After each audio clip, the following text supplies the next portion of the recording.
চলো দেখি নীলার পর্ব পার্ট 3টা দেখে নেওয়া যাক কি করছে। চলো দেখি। আর এদিকে সন্ধ্যেবেলা সকাল তো জমজমাট গল্পে মেতে উঠেছে। এই অনেকক্ষণ তো হয়ে গেল, নীলা এখনো আসছে না। এই তো এখনই চলে আসবে। আসলে একটু দূরের পথ তো, এই আসতে মনে হয় একটু দেরি হচ্ছে। আর দেখতে না দেখতে নীলার বৌদি নীলাকে কোলে কোলে নিয়ে আসলো। বৌদি ভাই, এই দেখো নীলাকে নিয়ে এসছি। মাসিমণি তুমি চলে এসছো? কতদিন পরে আসলে। আমার তোমাদের সাথে কথাই বলবো না। দেখি আমার নীলাসোনা রাগ করেছে।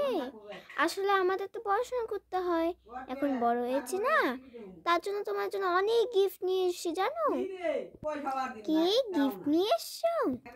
হ্যাঁ, আমরা তোমার 2 মাসিমণি সবাই মিলে জানো অনেক অনেক গিফট নিয়ে এসেছি। নীলাসোনা রাগ করে না। আসো দেখি আমার কোলে আসো। এই বলে সবাই মিলে গল্প করতে লাগলো। দিদি ভাই, তাহলে আমি সন্ধ্যেবাতিটা দিয়ে আসি। ও তুই সন্ধ্যেবাতি দিবি? ঠিক আছে, দিয়ে দে। এখন আমি ততক্ষণ তোদের জন্য সবার জন্য মুড়ি মাখছি। এদিকে সবার মুড়ি চুড়ি খাওয়া, ভাত টাত খাওয়া সব হয়ে গেছে। এবার তো সবাই ঘুমোতে যাবে।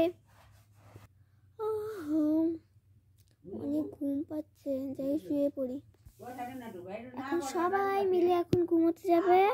তো চলো, এর নেক্সট পার্ট দেখতে হলে পার্ট 4 তোমরা সবাই মিলে কমেন্টে বলবে।